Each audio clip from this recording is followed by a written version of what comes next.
Bus ఎక్కి సీట్లు ఖాళీగా ఉంటే కూర్చుంటాం, లేదంటే నిలబడతాం. బస్సు కదలంగానే టికెట్ టికెట్ అనుకుంటా కండక్టర్ వస్తాడు. ఇప్పుడంటే అక్కలు ఆధార్ కార్డులు చూపించి ఫ్రీగా పోతున్నారు, కానీ మునుపు అందరూ టికెట్లు తీసుకున్నాడేనాయే.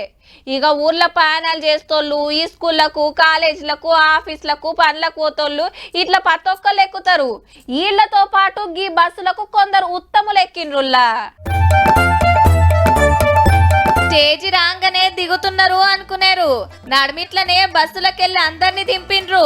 అట్లాని బస్సు ఏం ఖరాబ్ కాలేదు లో, బస్సుల పైసలు కొట్టేసిరట పనిమంతులు. కాకుంటే ప్యాసింజర్లను ఇడిచిపెట్టి సీదా కండక్టర్ బ్యాగుకే సూటి పెట్టిండ్రు. సికింద్రాబాద్ కెళ్లి మెదక్ జిల్లా రామాయణపేట పోతుందట బస్సు. జెంట్స్ క్యాబిన్ దగ్గర టికెట్ కొట్టు, లేడీస్ క్యాబిన్ లోకి వచ్చే లోపల క్యాష్ బ్యాగ్ చెక్ చేసుకున్నారు, అమౌంట్ లేదు, కనీసం 4000 చిల్లర అమౌంట్ ఉండే. గదన్నట్టు బస్సులో బగ్గ మంది ఉండే వరకు మొగోళ్లకు టికెట్లు కొట్టి అక్కలకు ఫ్రీ టికెట్లు వంచి ఎంత అయింది కలెక్షన్ అని చూసే వరకు 1000 రూపాయలే ఉన్నాయట.